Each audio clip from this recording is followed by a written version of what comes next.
നമസ്കാരം. അമ്മ മലയാളത്തിലേക്ക് എല്ലാ കൂട്ടുകാർക്കും സ്വാഗതം. 10ാം ക്ലാസ്സിൻ്റെ കേരള പാഠാവലിയാണ് നമ്മളിന്ന് പഠിക്കുന്നത്. അതിൽ കടൽ തീരത്ത് എന്ന് പറയുന്ന കഥയാണ് കഴിഞ്ഞ ക്ലാസ്സിൽ പറഞ്ഞത്.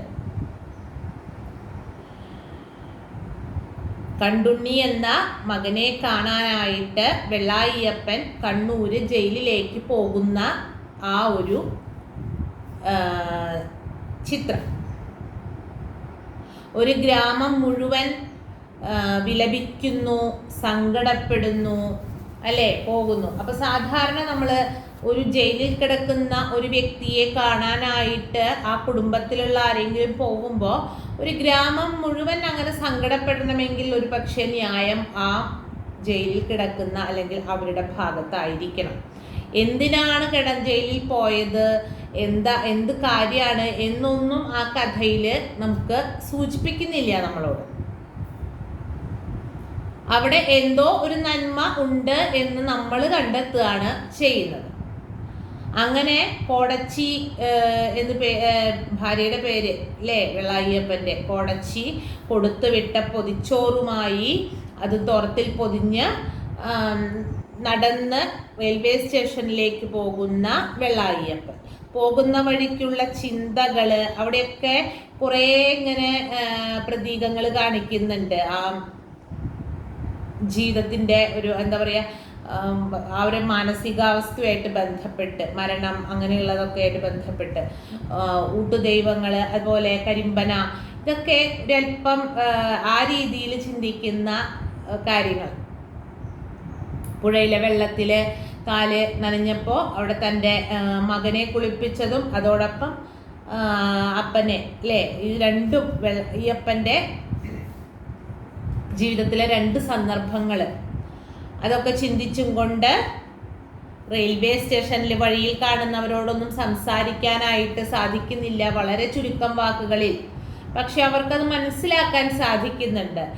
ആ വെള്ളായിയപ്പൻ്റെ മാനസികാവസ്ഥ മനസ്സിലാക്കിക്കൊണ്ടാണ് വഴിയിൽ കാണുന്ന നീലിമണ്ണാത്തിയും ഒക്കെ സംസാരിക്കുന്നത്. കാരണം ആ മനുഷ്യൻ്റെ മനസ്സ് എന്താണെന്ന് അറിഞ്ഞും കൊണ്ട് സംസാരിക്കുന്നത് പോലെ നമുക്ക് തോന്നും. അതിനുശേഷം റെയിൽവേ സ്റ്റേഷനിൽ അല്ലേ, അവിടെ ചെന്ന് യാതൊരു പരിചയവും ഇല്ലാത്തൊരു വ്യക്തി ടിക്കറ്റൊക്കെ എടുത്ത് അവിടെ ഇരിക്കുമ്പോൾ പലരും വേറൊരു വ്യക്തി സംസാരിക്കുമ്പോൾ അവിടെ പറയുന്നുണ്ട്, കഴുത്തിൽ കൊലക്കയറിട്ടതുപോലെ എന്നാണ് പറയുന്നത്. അതൊരു മാനസികാവസ്ഥയാണ്. നമുക്ക് വല്ലാത്ത സംഘർഷവും വിഷമവും സങ്കടവും ഒക്കെ ഉള്ള ഒരു സമയത്ത് അതൊന്നും അറിയാത്ത വേറൊരാൾ നമ്മളോട് സംസാരിക്കാൻ വരുമ്പോൾ നമുക്ക് എങ്ങനെയെങ്കിലും അവരൊന്ന് മാറിപ്പോയാൽ മതി എന്ന് തോന്നുന്ന ഒരവസ്ഥയാണ്. ആ ഒരു മാനസിക വിഷമവും സംഘർഷമൊക്കെ കൃത്യമായിട്ട് ആ വാചകത്തിൽ കൂടെ കഥാകൃത്ത് നമുക്ക് കാണിച്ചു തരുന്നുണ്ട്. അങ്ങനെ ട്രെയിനിൽ കയറുന്നു. അപ്പോഴുള്ള പരിചയക്കേടിൻ്റെ ഭാഗമായിട്ടാണ് ഈ പെട്ടിയിൽ നിന്ന് അങ്ങോട്ട് ഇവിടെയല്ല അവിടെയാണ് എന്ന് പറഞ്ഞും കൊണ്ടൊക്കെ അവസാനം ഒരു ദിക്കിൽ നിന്നു, ഇരിക്കാൻ സീറ്റില്ല അല്ലേ, അതിൽ നിന്നും കൊണ്ട് യാത്ര ചെയ്യുന്നു. വേണ്ട, ഇരിക്കണ്ട, കാരണം തൻ്റെ മകൻ എവിടെയാണ്, എന്താണ്, എങ്ങനെയാണ് എന്നൊന്നും വെള്ളായിയപ്പൻ അറിയുന്നില്ല. അങ്ങനെ അവിടെ ചെന്നിറങ്ങുമ്പോൾ ജയിലിലേക്കുള്ള വഴി ചോദിക്കുമ്പോൾ സമൂഹത്തിൻ്റെ ഒരു സ്വഭാവം അവിടെ കൃത്യമായിട്ട് കാണിക്കുന്നുണ്ട്. കട്ടാ മതി, ജയിലിലേക്ക് എത്തിക്കോളുന്നു. അത് മറ്റുള്ളവരെ മനസ്സിലാക്കാനുള്ള നന്മയോ മനസ്സോ ഇല്ലാത്ത ഒരവസ്ഥ, വേറൊരുത്തൻ്റെ വിഷമത്തിൽ പങ്കുചേരാ എന്നുള്ളത് മാത്രമല്ല, എന്തുകൊണ്ടാണ് അല്ലെങ്കിൽ അങ്ങനെ ചിന്തിക്കാനുള്ള ഒരു മാനസികാവസ്ഥ ഇല്ലാത്ത ആ ഒരു സമൂഹത്തിൻ്റെ ഒരു തിന്മ നിറഞ്ഞൊരു വശം തന്നെയാണ് അവിടെ കാണിക്കുന്നത്, അല്ലേ. ഒരു പക്ഷെ അയാളുടെ പ്രായത്തെ പരിഗണിക്കാം, ആ മനുഷ്യനെ ഒരു ഭാവത്തിൽ എന്തോ പ്രശ്നമുണ്ട് എന്ന് മനസ്സിലാക്കാം. ഇതൊന്നും ശ്രദ്ധിക്കാൻ നേരമില്ലാത്ത, എല്ലാം വളരെ തമാശയോടെ മറ്റുള്ളവരെ വേദനിപ്പിക്കുന്ന തരത്തിലൊക്കെ സംസാരിക്കുന്ന ഒരു വിഭാഗവും സമൂഹത്തിലുണ്ട്. നല്ലവണ്ണം പെരുമാറുന്നവരും ഉണ്ട്. എല്ലാം ചേർന്നതാണ് നമ്മുടെ ഈ സമൂഹം. അവിടെ നിന്ന് ജയിലിലെത്തി അവർക്ക് ഒരു ഇത് കാണിച്ചു. അപ്പോൾ അവർക്ക് മനസ്സിലായി അല്ലേ ജയിലിലെ പാറാവുകാരൻ. അപ്പം ആദ്യം അയാൾ അത്ര ഒരു എന്താ പറയുക വളരെ സ്നേഹത്തിലൊന്നുമല്ല സംസാരിക്കുന്നത് അടുപ്പത്തിൽ. പക്ഷേ ഇത് കണ്ടുണ്ണി എന്നുള്ള വ്യക്തിയെ കാണാനാണ് എന്നറിഞ്ഞപ്പോൾ അവർക്ക് മനസ്സിലാവുക ഒരു സഹതാപ തരംഗം അവിടെ പ്രത്യക്ഷപ്പെടുകയും ചെയ്യുന്നുണ്ട്. അങ്ങനെ ഓഫീസിൻ്റെ ടൈമൊക്കെ ആയപ്പോഴാണ് ജയിലിൽ വേണ്ടപ്പെട്ട ആൾക്കാരൊക്കെ വന്നു കഴിയുമ്പോഴാണ് മകനെ കാണാനായിട്ട് വെള്ളായിയപ്പന് സാധിക്കുന്നത്. അവർ രണ്ടുപേരും കൂടി കാണുന്ന ആ ഒരു സന്ദർഭം, തൊണ്ടയിൽ നിന്നും ശബ്ദം പുറത്തേക്ക് വരാത്ത രീതിയിൽ അത്രയും വിഷമം, ഗദ്ഗതം നിറഞ്ഞ ഒരവസ്ഥ. അവിടെ കണ്ടുണ്ണി കരയുന്നുണ്ട്. അതായത് താൻ തൂക്കിക്കൊല്ലപ്പെടും മണിക്കൂറുകൾക്ക് ശേഷം എന്ന് അറിഞ്ഞുകൊണ്ടുള്ള കണ്ടുമുട്ടലാണ് അവരുടെ അല്ലേ രണ്ടുപേരും തമ്മിൽ. ആ ഒരു സംഘർഷഭരിതമായിട്ടുള്ള ആ ഒരു അവസ്ഥ കൃത്യമായിട്ട് കഥയിൽ നമുക്ക് വായിക്കുമ്പോൾ കിട്ടും. അതിനുശേഷം കുറച്ച് നേരം കണ്ണുകളെ മറച്ചു എന്ന് പറയുന്നുണ്ട്. കണ്ണിൽ ഇങ്ങനെ കണ്ണീരൊക്കെ നിറയുമ്പോൾ നമുക്ക് കാഴ്ചകളൊക്കെ അവ്യക്തമാവൂലേ. അപ്പോൾ ആ ഒരു ദുഃഖം നിറഞ്ഞ വിഷമം നിറഞ്ഞ അവിടെ ഒന്നും പറയാനില്ല. പിന്നെ കാണാമെന്ന് പറയാൻ പറ്റുന്നില്ല, സുഖമാണോ എന്ന് ചോദിക്കാൻ സാധിക്കുന്നില്ല, അല്ലെങ്കിൽ നന്നായി വരുന്നു പറയാൻ പറ്റുന്നില്ല അല്ലേ. ഒന്നും ആ മകനോട് പറയാനായിട്ട് സാധിക്കാതെ വിഷമിക്കുന്ന ഒരച്ഛൻ. അങ്ങനെ പുറത്ത് കാവലിരിക്കുന്ന അപ്പോൾ ഒക്കെ ഒരു കഥാപാത്രം നിശബ്ദമായിട്ട് സഞ്ചരിച്ചും കൊണ്ടിരിക്കുന്നുണ്ട്. ഏതാണ്? പൊതിച്ചോറ്. കഥയുടെ തുടക്കത്തിൽ വെള്ളായിയപ്പനോടൊപ്പം സഞ്ചരിച്ചു തുടങ്ങിയ കഥാപാത്രമാണ്, ഇതിലൊരു കഥാപാത്രമാണ് ആ പൊതിച്ചോറ്. അത് സഞ്ചരിച്ച് എവിടെ എത്തിയപ്പോൾ വെള്ളായിയപ്പനോടൊപ്പം ജയിലിൻ്റെ. അപ്പം ആ ഈറൻ കെട്ടി ആ തോർത്തൊക്കെ നനഞ്ഞ് ആ ചോറ് പുളിച്ചു തുടങ്ങി. പക്ഷെ അത് കഴിക്കാനായിട്ട് അയാൾക്ക് തോന്നുന്നില്ല, അത് ഇറങ്ങുന്നില്ല തൊണ്ടേന്ന്. അങ്ങനെ കാത്തിരുന്നു. പിറ്റേ ദിവസം ആ ഒരു സൈറൻ, അതിനൊരു വെളുപ്പിന് അല്ലേ 5 മണി അങ്ങനെയുള്ള സമയത്തൊക്കെയാണ് ഇതൊക്കെ ചെയ്യുന്നത്. അപ്പോൾ ആ സമയത്ത് വെള്ളായിയപ്പൻ അവിടെ കാവലിരിക്കുകയാണ്. നോക്കൂ ആ ഒരു ദയനീയമായ അവസ്ഥ. ഉള്ളിൽ എന്താണ് നടക്കുന്നത് അല്ലെങ്കിൽ എങ്ങനെയാണെന്ന് മുഴുവൻ അറിഞ്ഞില്ലെങ്കിൽ ആ ഒരു സൂചന അയാൾക്ക് അറിയാം. അപ്പോൾ ആ കാവല് അവസാനം ശരീരം, കണ്ടുണ്ണിയുടെ ശരീരം പുറത്തേക്ക് കൊണ്ടുവന്നപ്പോൾ കൊണ്ടുപോകുന്നുണ്ടോ, ഇത് നിങ്ങൾ ഏറ്റുവാങ്ങുന്നുണ്ടോ എന്ന് ചോദിച്ചപ്പോൾ അതിന് എൻ്റെ കയ്യിൽ പൈസയൊന്നുമില്ല എന്നുള്ള വളരെ ദുഃഖം നിറഞ്ഞ ദയനീയമായ ഒരവസ്ഥ. അങ്ങനെ മുനിസിപ്പാലിറ്റിക്കാരത് കൊണ്ടുപോകുമ്പോൾ അതിൻ്റെ ഒപ്പം കടൽ ഇത് ദഹിപ്പിക്കുന്ന സ്ഥലത്തേക്ക് പോവുകയും അല്ലേ അതിനെ അനുഗമിച്ചും കൊണ്ട് അതിലൊരു വാക്ക് പറയുന്നുണ്ട്, പേറ്റിച്ചിയെ പോലെ പ്രസവമെടുക്കുന്ന പോലെയാണ് കണ്ടുണ്ണി. അതായത് മകനാണ്, പക്ഷെ അതുപോലെ തന്നെ അതിൻ്റെ ഉള്ളിൽ നിന്നും അതിങ്ങനെ പുറത്തേക്ക് വരുമ്പോഴുള്ള ആ ഒരു സന്ദർഭത്തെ അങ്ങനെയാണ് പറയുന്നത്. ഏറ്റുവാങ്ങി എന്നാണ് പറയുന്നത്. അവസാനം ശരീരമൊക്കെ മറവ് ചെയ്ത് നടന്ന് കടൽ തീരത്തെത്തുമ്പോൾ ആ കയ്യിലുള്ള പൊതിച്ചോറ് അതവിടെ വെതറിക്കൊടുക്കുമ്പോൾ കാക്കകൾ, അപ്പോൾ ആ ഒരു യാത്രയിലെ പാഥേയം പൊതിച്ചോറ് ബലിച്ചോറായി മാറുന്ന ഒരു അവസ്ഥ. അതാണ് ആ കഥയിലെ അവസാനം എന്ന് വളരെ ആ അമ്മ കൊടുത്തു വിട്ട അല്ലേ ആ ചോറ് സാധനം ഇത്തരത്തിൽ അതിൻ്റെ ആ ഒരു യാത്രയിലെ പരിണാമമാണ് ശരിക്കും പറഞ്ഞു കഴിഞ്ഞാൽ. ഇതാണ് കടൽ തീരത്ത് എന്ന് പറയുന്ന കഥയുടെ ആ ഒരു ആശയം. കുറേ സന്ദർഭങ്ങളുണ്ട്. ഇപ്പോൾ ഈ പറഞ്ഞു പോകുന്നതിലൊക്കെ പരീക്ഷയ്ക്കൊക്കെ വരാവുന്ന പ്രാധാന്യമുള്ള ഒരുപാട്, ഒന്ന് കൊലക്കയറ് പോലെ ചുറ്റി വരിഞ്ഞു കഴുത്തിലാം സംസാരിക്കാനുള്ള വിഷമം, പിന്നെ ഈ പറയുന്ന അവസാന ഭാഗത്തെ ആ ഒരു ശരീരം ഏറ്റുവാങ്ങുന്നു എന്ന് പറയുന്നത്, ഇങ്ങനെ കുറേ പ്രധാനപ്പെട്ട പോയിന്റുകൾ, സന്ദർഭങ്ങൾ ഈ കഥയിലുണ്ട്. കഥ വായിക്കുമ്പോൾ നിങ്ങളത് കൃത്യമായിട്ട് അടയാളപ്പെടുത്തി വെച്ചിരിക്കണം. 2 മാർക്കിൻ്റെ ക്വസ്റ്റ്യൻ, 4 മാർക്കിൻ്റെ ഒക്കെ ഇതിൽ നിന്നും വരാറുള്ളതാണ്. അപ്പോൾ അതൊക്കെ കൃത്യമായിട്ട് ഏത് ക്വസ്റ്റ്യനാണ് വരിക എന്ന് നമുക്കറിയില്ലല്ലോ മുൻകൂട്ടി. അപ്പം അത് കൃത്യമായിട്ട് ചെയ്യും. അപ്പം അത്രയാണ് ആ പാഠത്തിൻ്റെ ആശയം എന്ന് പറയുന്നത്.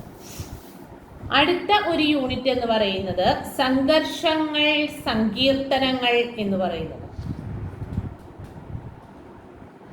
സംഘർഷങ്ങൾ, സങ്കീർത്തനം. സങ്കീർത്തനം എന്ന് പറഞ്ഞാൽ എന്താ? കീർത്തനം എന്ന് വെച്ചാൽ പാട്ട്. സങ്കീർത്തനം നല്ലത് നമ്മൾ ബൈബിളിലൊക്കെ കണ്ടിട്ടുണ്ട് അല്ലേ? അതിൻ്റെയൊക്കെ ചില ഭാഗങ്ങളൊക്കെ നമ്മൾ നോക്കുമ്പോൾ സങ്കീർത്തനം എന്നുള്ള വാക്ക്. അപ്പം നല്ലത് പറയുക എന്നുള്ള അല്ലേ, നല്ല നമ്മൾ എന്താ പറയുക, പാട്ടുകളൊക്കെ നല്ല പാട്ടുകൾ ഒക്കെ കേൾക്കുന്നുണ്ട്. നല്ലത് കേൾക്കുക, നല്ലത് ചിന്തിക്കുക. അപ്പം സങ്കീർത്തനം എന്നാണ്. സംഘർഷം എന്ന് പറഞ്ഞാൽ സംഘർഷം എന്ന് പറഞ്ഞ അവസ്ഥ, സമാധാനമില്ലാത്ത അസ്വസ്ഥമായ ഒരവസ്ഥയാണ്. അപ്പം സംഘർഷങ്ങളും പറയുന്നു, സങ്കീർത്തനവും പറയുന്നു. എന്താണ് ആ യൂണിറ്റിലെ നമ്മൾ അതുകൊണ്ട് ഉദ്ദേശിക്കുന്നത് എന്ന് നമുക്ക് നോക്കാം. ഇവിടെ ഒരു ചിത്രം കൊടുത്തിട്ടുണ്ട്. ചെമ്പിൻ്റെ കയ്യിൽ വെള്ളം നിൽക്കുന്നത് നമ്മൾ കണ്ടിട്ടുണ്ടാവില്ലേ? വെള്ളം തൊടാതെ അതിലിങ്ങനെ ഉരുണ്ട് കളിക്കുന്ന ഒരു ഇതുണ്ട്. എന്നിട്ട് ഇവിടെ ഒരു ചെറിയൊരു പ്രവേശക പ്രവർത്തനം കൊടുത്തിട്ടുണ്ട്. കല എത്ര ദീർഘം സാധനാലഭ്യം ആവൂ ജീവിതം എത്ര ഹ്രസ്വതരം. Doctor Faust Goethe. അപ്പോ ഇത് എന്താണ് ഗോയിഥെ ഇതിനെ കുറിച്ച് എന്താണ്, ജീവിതത്തെയും കലയെയും എങ്ങനെയാണ് വിലയിരുത്തുന്നത്? കല എന്ന് പറയുന്നത് ദീർഘമാണ് എന്ന് പറയുന്നു. സാധനയിലൂടെ നമ്മുടെ ഉള്ളിലുള്ള കഴിവുകളെ നമ്മൾ തേച്ച് മിനുക്കി എടുക്കുന്നതാണ് അല്ലേ? എനിക്ക് പാടാനറിയാം, അല്ലെങ്കിൽ എനിക്ക് നന്നായിട്ട് നൃത്തം ചെയ്യാൻ, എനിക്ക് വരയ്ക്കാൻ അറിയാം, അതും ഇണ്ടാണ്ടിരുന്നാൽ പറ്റില്ല. അത് പ്രാക്ടീസ് ചെയ്ത് അതിനെ ഒരു സബരിയാക്കി അതിനോട് അർപ്പണ മനോഭാവത്തോട് കൂടിയിട്ട് പെരുമാറുമ്പോൾ അല്ലെങ്കിൽ അത് ഉൾക്കൊള്ളുമ്പോഴാണ് അത് എൻ്റെ ഉള്ളിൽ വികസിക്കുന്നത്. അപ്പൊ ദീർഘമാണ് കല എന്ന് പറയുന്നത്, ഒരിക്കലും അവസാനിക്കുന്നില്ല. കലാകാരൻ മരിച്ചാലും കല എന്നും നിലനിൽക്കും. അവർ വരച്ച ചിത്രങ്ങൾ, പാടിയ പാട്ടുകൾ, എഴുതിയ കവിതകൾ. നമ്മളിപ്പോൾ പല കവികളുണ്ട്. നമ്മളിപ്പോൾ ആദ്യത്തെ പാഠം തന്നെ, യൂണിറ്റ് തന്നെ അങ്ങനെയാണ്. കാലാതീതം കാവ്യവിസ്മയം എന്ന് പറഞ്ഞുകൊണ്ട് പഠിച്ചു. കാലത്തിന് അതീതമായിട്ട് നിൽക്കുന്നതാണ്. അപ്പൊ അവിടെ കല എന്നും നിലനിൽക്കുന്നതാണ്. ജീവിതമാണ് ഹ്രസ്വമായിട്ടുള്ളത്. പക്ഷെ അവർ സൃഷ്ടിച്ച തങ്ങളുടെ ആ ചെറിയ ജീവിതത്തിൽ ഒരു കവിയോ കലാകാരനോ സൃഷ്ടിച്ച കലാരൂപങ്ങൾ, അല്ലെങ്കിൽ പാട്ട്, കവിത, എന്തോ ആയിക്കോട്ടെ, ചിത്രങ്ങൾ, അതെല്ലാം ദീർഘമായി കാലാകാലത്തോളം നിലനിൽക്കും. അതുകൊണ്ട് കല സുദീർഘമാണ്, ജീവിതം ഹ്രസ്വമാണ് എന്നുള്ള ഒരാശയം. അതെന്താണ് നമ്മളുടെ യൂണിറ്റിലേക്ക് ഈ പാഠത്തിലേക്ക് കടക്കുമ്പോൾ എന്താണ്? സങ്കീർത്തനം പറയണോടത്ത് സംഘർഷം ഉണ്ടാവില്ല അല്ലേ? സങ്കീർത്തനം ഇല്ലാത്തോടത്താണ് സംഘർഷം ഉണ്ടാവുക. അപ്പൊ നമുക്കിവിടെ പഠിക്കാനുള്ളത് പ്രലോഭനം എന്ന് പറഞ്ഞും കൊണ്ടുള്ള ഒരു പാഠഭാഗമാണ്. പ്രലോഭിപ്പിക്കുക എന്ന് പറഞ്ഞാൽ എന്താ? ഒരാളെ ഒരു കാര്യത്തിലേക്ക് പറഞ്ഞ് അല്ലേ വലിച്ചഴിച്ച് അതിലേക്ക് അങ്ങോട്ട് വീഴ്ത്തുക. നല്ലതാണെങ്കിൽ കുഴപ്പമില്ല, ചീത്തക്കാരിയാണെങ്കിൽ നമ്മൾ അപകടത്തിൽ വീണ് പോകും. നമ്മൾ പറയില്ലേ, മറ്റുള്ളവരുടെ വാക്ക് കേട്ട് അങ്ങോട്ട് പോവരുത് കേട്ടോ എന്നൊക്കെ പറയാം അമ്മമാരൊക്കെ അല്ലേ? അതാണ് പ്രലോഭിപ്പിക്കുക. നമ്മൾ ഡ്രഗ്സ് ഒക്കെ ഉപയോഗിക്കുന്നവർ, അങ്ങനെയുള്ള കാര്യങ്ങൾ, മദ്യം, മയക്കുമരുന്ന്, ഇതിനൊക്കെ മറ്റുള്ളവർ ഇതൊന്നും നോക്കടാ അല്ലേ, അല്ലെങ്കിൽ നീ ഇതൊന്നും അങ്ങനെ ചെയ്യടി എന്നൊക്കെ പറഞ്ഞും കൊണ്ട് കൂട്ടുകാരൊക്കെ പറയും. അപ്പോൾ അത് എനിക്ക് ശക്തമായിട്ട് തീരുമാനം എടുക്കാനുള്ള മനസ്സാണ് നമുക്ക് വേണ്ടത്. അപ്പം ഇവിടെ ആ പ്രലോഭനങ്ങളിൽ പെടുമ്പോഴാണ്, അല്ലെങ്കിൽ മറ്റൊരാൾ പറയുന്ന സങ്കീർത്തനമാണെങ്കിൽ, നല്ലതാണെങ്കിൽ നമുക്ക് ഉൾക്കൊള്ളാം, ചീത്തക്കാരിയാണെങ്കിൽ അതിൽ പെട്ടുപോകരുത് എന്നുള്ള ഒരാശയം. അപ്പോൾ എന്താണ് പ്രലോഭനം എന്നുള്ളത് നമുക്ക് നോക്കാം. നളചരിതം, ആട്ടക്കഥ. ആട്ടക്കഥ എന്ന് പറഞ്ഞാൽ എന്താണ്? നമ്മൾ തിരക്കഥയൊക്കെ പഠിച്ചിട്ടുണ്ടല്ലേ. എന്താ തിരക്കഥ? തിരശീലയിൽ കാണുന്ന കഥയാണ് അല്ലേ. സിനിമയുടെ സാഹിത്യ രൂപമാണ് തിരക്കഥ. അപ്പൊ ആട്ടക്കഥ എന്ന് പറയുന്നത് കഥകളി എന്ന് പറയുന്ന ദൃശ്യകലാരൂപത്തിന്റെ സാഹിത്യ രൂപമാണ്, എഴുതപ്പെട്ട രൂപമാണ് ആട്ടക്കഥ. അപ്പൊ ഉണ്ണായി വാര്യരുടെ നളചരിതം ആട്ടക്കഥ. നളചരിതം, നളന്റെയും ദമയന്തിയുടെയും ജീവിതകഥ പറയുന്നത്. മഹാഭാരതത്തിലേക്ക് ഒരു ചെറിയ ഒരു മുത്തുപോലെ, വലിയ ഒരു മാലയിൽ ഒരു മുത്ത്, അത്രയേ ഉള്ളൂ കഥ. പക്ഷെ അതിനെ വളരെ മനോഹരമായിട്ട് ആവിഷ്കരിച്ചിരിക്കുക. നിഷധയിലെ രാജാവായിട്ടുള്ള നളൻ, അതിസുന്ദരനായിട്ടുള്ള, വളരെ സൽസ്വഭാവിയായിട്ടുള്ള, ഗംഭീരനായിട്ടുള്ള നളൻ ഒരിക്കല് ഉദ്യാനത്തില് ഒരു ഹംസം, അരയന്നം അതിനെ കണ്ടുമുട്ടുകയാണ്. അപ്പോൾ അതിൻ്റെ അടുത്ത് ചെന്ന് ആദ്യം പിടിക്കാനാണെന്ന് വിചാരിക്കും അല്ലേ. എപ്പോഴും പക്ഷികളൊക്കെ അവർക്ക് ഭയമാണ് നമ്മളെ, മനുഷ്യനെ അടുത്ത് കാണും. രാജാവുമായിട്ട് സൗഹൃദം സ്ഥാപിച്ചും കൊണ്ട് സംസാരിക്കുമ്പോൾ വിദർഭയിലെ രാജകുമാരിയായിട്ടുള്ള ദമയന്തിയെ കുറിച്ച് നളനോട് പറയുക. എന്താ, അതിസുന്ദരിയാണ് അല്ലേ. വളരെ ഗംഭീരമായിട്ട് ദമയന്തിയെ കുറിച്ചൊരു വർണ്ണന അങ്ങോട്ട് കൊടുത്തപ്പോൾ നളൻ വളരെ മനസ്സുകൊണ്ട് ദമയന്തിയെ ഇഷ്ടപ്പെടുകയാണ്, വിവാഹം കഴിക്കണം എന്നുള്ള ഒരു ചിന്ത. അപ്പൊ നളന്റെ ദൂതും കൊണ്ട് ഹംസം ദമയന്തിയുടെ അടുത്തേക്ക് പോവുകയാണ്. ഹംസം എന്നുള്ളൊരു വാക്കൊക്കെ പ്രയോഗിക്കുമല്ലോ അല്ലേ. അങ്ങനെ അവിടെ ചെന്നു. നളനെ കുറിച്ച് ദമയന്തി കേട്ടിട്ടുണ്ട്. നളനോടുള്ള ആ ഒരു ഇഷ്ടം ദമയന്തി, പലരും വന്ന് ഓരോ രാജ്യത്തു നിന്നും ഓരോരുത്തരും വന്ന് അവിടത്തെയൊക്കെ വിശേഷങ്ങൾ പറയുന്ന കൂട്ടത്തിൽ നളനെ കുറിച്ചും അറിഞ്ഞിട്ടുണ്ട്. അങ്ങനെ നളനോടുള്ള ആ ഒരു സ്നേഹം ദമയന്തിയുടെ ഉള്ളിലും ഉണ്ട്.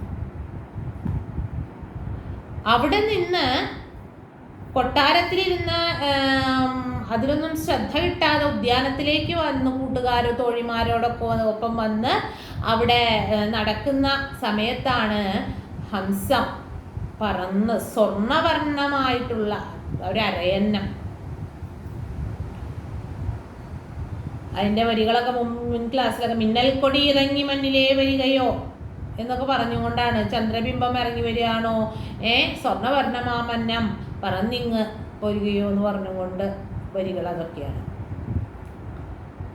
അങ്ങനെ വന്നു, ദമയന്തിയുടെ അടുത്ത് നിന്നു. അപ്പൊ ദമയന്തി അതിനെ പിടിക്കാനായിട്ട്, പക്ഷികളെ നമുക്ക് അങ്ങനെ പിടിക്കാൻ പറ്റില്ല അല്ലേ, അത് പറക്കുന്ന ജീവിയാണ്. എങ്കിലും കൂട്ടുകാരിൽ നിന്നും ദമയന്തിയെ അകറ്റിക്കൊണ്ടുപോവുക എന്നുള്ള ഉദ്ദേശമാണ്. അപ്പോ വരികളൊക്കെ ഇതാണ്: തൊട്ടേനെ ഞാൻ കൈകൾ കൊണ്ട് തോഴിമാരെ, കിട്ടുകിൽ നന്നായിരുന്നു കേളി ചെയ്യുവാൻ, കൈക്കൽ കിട്ടുകിൽ നന്നായിരുന്നു കേളി ചെയ്യുവാൻ എന്നാണ്. ഇതൊക്കെ നമ്മൾ കൈകൊട്ടിക്കളിപ്പാട്ടിനൊക്കെ എടുക്കുന്ന വരികളാണ് കേട്ടോ.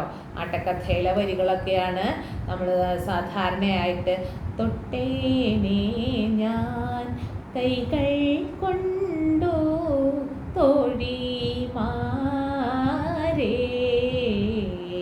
അങ്ങനെ പറഞ്ഞുകൊണ്ടൊക്കെ ചൊല്ലിക്കളിക്കാറൊക്കെ ഉണ്ട്. അത് ഞാനൊന്ന് സൂചിപ്പിച്ചത് മാത്രമേ ഉള്ളൂ. അങ്ങനെ അവിടെ നിന്ന് മാറ്റിക്കൊണ്ടുപോയിട്ട് ദമയന്തിയോട് നളനെ കുറിച്ച് സംസാരിക്കുന്നു. അങ്ങനെ പരസ്പരം അവർക്ക് ഇഷ്ടമാണെന്നറിഞ്ഞ് അവരെ തമ്മിൽ യോജിപ്പിക്കും എന്നുള്ള വാക്ക് കൊടുത്തും കൊണ്ടാണ് തിരിച്ചു വരുന്നത്. അപ്പം ഇവിടെ ദമയന്തിയുടെ കൊട്ടാരത്തിലെ ദമയന്തിയുടെ അച്ഛൻ സ്വയംവരം, വിവാഹത്തിൻ്റെ ഒരു രീതിയാണ് സ്വയംവരം. പലതരത്തിലൊക്കെ പറയും പണ്ട് പുരാണങ്ങളിൽ. ഗാന്ധർവം അല്ലെ, ശകുന്തളയൊക്കെ ഗാന്ധർവ വിധി പ്രകാരമാണ് അവർ തമ്മിൽ ഇഷ്ടപ്പെട്ട്. ഇതൊക്കെ ഇപ്പോഴും നടക്കുന്നത് തന്നെയാണ് അല്ലേ, പേരൊക്കെ നമ്മൾ അതെല്ലാം പറയണമെന്ന് മാത്രമേ ഉള്ളൂ. ആരും അറിയാതെ അവർ തമ്മിൽ വിവാഹം കഴിക്കുന്നത്. സ്വയംവരം എന്ന് പറയുന്നത് പെൺകുട്ടി ഇഷ്ടപ്പെട്ട വരനെ തിരഞ്ഞെടുക്കുക. പിന്നെ അസുരം എന്നുള്ള രീതിയൊക്കെ ഉണ്ട്, തട്ടിക്കൊണ്ടുപോവുക, അങ്ങനെയൊക്കെയുണ്ട്. പല വിധികൾ പറയുന്നുണ്ട്. അതും മഹാഭാരതത്തിൽ ഭീഷ്മരെ അംബാലികനെ തട്ടിക്കൊണ്ടുപോയത് അത് ആസുരവിധി പ്രകാരമാണ്. അപ്പോൾ സ്വയംവരം വെറുതെ ഓടിച്ചെന്ന് കണ്ടവരുടെ ഇതിലൊന്നും മാലയിടില്ല. എങ്ങനെയാണ് രാജാക്കന്മാരെയൊക്കെ ക്ഷണിച്ചു വരുത്തി അവരൊക്കെ എല്ലാവരും ഇങ്ങനെ സീറ്റുകളിലൊക്കെ ഇരിക്കും, സിംഹാസനങ്ങളൊക്കെ ഇട്ട് കൊടുത്തിട്ട് അതിലൊക്കെ ഇരുന്ന് കഴിയുമ്പോൾ വളരെ വിദഗ്ധയായ പ്രഗത്ഭയായ ഒരു തോഴി, നല്ല അറിവുള്ള എല്ലാ രാജാക്കന്മാരെക്കുറിച്ചും രാജ്യത്തെക്കുറിച്ചും അവരുടെ സ്ഥിതിഗതികളെക്കുറിച്ചും സമ്പത്ത്, അവരുടെ യുദ്ധത്തിലുള്ള പാടവം, ഇതൊക്കെ എല്ലാം അറിയുന്ന ഒരു വ്യക്തി, ഒരു ഗൈഡ് ശരിക്കും കൂടെ ഉണ്ടാവും. ഓരോ രാജാക്കന്മാരുടെ അടുത്തും ചെല്ലും, അവരെക്കുറിച്ച് ഇന്ന രാജ്യത്തെ രാജാവാണ്, ഇങ്ങനെയൊക്കെയാണ്, അവരുടെ രാജ്യത്ത് ഇന്നതുപോലെയൊക്കെയാണ്, ഇങ്ങനെയുള്ള എല്ലാ വിവരങ്ങളും പറഞ്ഞ് ആ വ്യക്തിയെ ഇഷ്ടമായെങ്കിൽ അല്ലെങ്കിൽ ഗുണഗണങ്ങൾ തികഞ്ഞ ആളാണെങ്കിൽ മാലയിടാം, അല്ലെങ്കിൽ അടുത്ത ആളുടെ അടുത്തേക്ക്. ഇങ്ങനെയാണ് സാധാരണ കഥകളിലൊക്കെ പറയുന്നത്. അപ്പോൾ അങ്ങനെ അവിടെ വന്നു, സ്വയംവരത്തിന് നളനും ചെന്നു. ആ സമയത്ത് ഇന്ദ്രൻ, അഗ്നി, വരുണൻ, യമൻ അങ്ങനെയുള്ള ദേവന്മാരൊക്കെ അവിടെ എത്തിയിട്ടുണ്ട്. അവരെന്ത് ചെയ്തു? നളനെ ഒന്ന് ദമയന്തിയെ പരീക്ഷിക്കാൻ എല്ലാവരും നളന്റെ രൂപം സ്വീകരിച്ചു. നോക്കുമ്പോൾ ഒക്കെ ഒരുപോലെ, കണ്ണാടി നോക്കിയപ്പോൾ. പക്ഷേ ദമയന്തി കൃത്യമായി നളനോടുള്ള സ്നേഹം സത്യമായതുകൊണ്ട് നളനെ തന്നെ വിവാഹം കഴിച്ചു. നളനെ വിവാഹം ചെയ്തു. അതൊക്കെ കഴിഞ്ഞു ദേവന്മാരൊക്കെ തിരിച്ചു പോകുന്ന സമയത്താണ് കലിയുടെ കൂടെയുള്ള ആളുടെ പേര് ദ്വാപരൻ എന്നാ. കലി വരുന്നു എന്തിന്? വിവാഹത്തിൽ പങ്കെടുക്കുക. ഇത്തിരി വൈകിപ്പോയി. നമ്മളൊരു കല്യാണത്തിന് വൈകി ചെന്നെത്തുന്നത് നമ്മുടെ കുറ്റാണോ ആ കല്യാണം കഴിക്കുന്നവരുടെ കുറ്റാണോ? നമ്മുടെ കുറ്റാണ് അല്ലേ. കൃത്യസമയത്ത് എത്തേണ്ടത് നമ്മളുടെ ഡ്യൂട്ടിയാണ്. പക്ഷെ ഇവിടെ കലി എന്താ ചെയ്യുന്നത്? അത് ശരി, ഞാൻ വന്നതിന് മുമ്പ് കല്യാണം നടത്തിയല്ലേ, അല്ല അത് ശരിയാക്കി കൊടുക്കാമെന്നാണ് പറയുന്നത്. അത് നമ്മുടെ തെറ്റല്ലേ. അപ്പോൾ ഇവരോട് ചെല്ലുമ്പോൾ ഇന്ദ്രനും ഒക്കെ വഴിയിൽ വെച്ച് കാണുമ്പോൾ പറഞ്ഞു വിവാഹം കഴിഞ്ഞ് നളനാണ് വിവാഹം കഴിച്ചതെന്ന് കലിക്കാനുണ്ട് ദേഷ്യം മൂത്തു. അത് ശരി, എനിക്ക് കിട്ടിയില്ല എന്നുള്ള കുശുമ്പ് ശരിക്കും പറഞ്ഞാൽ അതാണ് അല്ലേ. അങ്ങനെ പറഞ്ഞാൽ അവരെ തമ്മിൽ ഞാൻ പിരിക്കും. വല്ല കാര്യമുണ്ടോ? ഇല്ല. പക്ഷെ മനുഷ്യൻ്റെ ഒരു മനസ്സിൻ്റെ ഒരു അവസ്ഥ അതിലൂടെ കാണിച്ചു തരികയാണ്. ചിലരില്ല, എനിക്ക് കിട്ടിയില്ല അല്ലേ ഞാൻ ശരിയാക്കി കൊടുക്കാമെന്ന് പറയുന്ന സ്വഭാവമുള്ള മറ്റുള്ളവരെ നശിപ്പിക്കുന്ന ആൾക്കാരൊക്കെ ഉണ്ട് അല്ലേ. അങ്ങനെ അവിടെ നിന്ന് ആ പ്രതിജ്ഞ എടുത്തു, തിരിച്ചുപോയി, നിർത്തിയില്ല. നളൻ കൊട്ടാരത്തിൽ വളരെ ഗംഭീരമായി വളരെ ഭംഗിയായി രാജ്യം ഭരിച്ചുകൊണ്ടിരിക്കുന്നു. എല്ലാം ശുഭമായിട്ടുള്ള ഒരവസ്ഥ. അപ്പോൾ ഇവിടെ വരെയാണ്. ഇനി അങ്ങോട്ട് അടുത്ത ഒരു കഥാഭാഗമുണ്ട്, അത് അടുത്ത ക്ലാസ്സിൽ പറയാം. ഇതിൻ്റെ തുടർച്ച അടുത്ത ക്ലാസ്സിൽ പറയാം. അതുവരേക്കും നിങ്ങളതൊക്കെ ഒന്ന് കഥ കിട്ടുമെങ്കിൽ വായിക്കണം. പോരാത്ത കഥയും കൂടി പറയാം, ചുരുക്കി പറയാം. ഞാൻ ഒന്ന് കുറച്ചും കൂടി ഇതാക്കി പറഞ്ഞു എന്നേ ഉള്ളൂ, കാരണം കുട്ടികൾക്ക് മനസ്സിലാവാൻ വേണ്ടിയിട്ട് പറഞ്ഞു. ഇതിൻ്റെ തുടർച്ച അടുത്ത ക്ലാസ്സിൽ പറയാം. അപ്പം അതുവരേക്കും എല്ലാ നന്മകളും നേർന്നുകൊണ്ട് നിർത്തുന്നു. നന്ദി.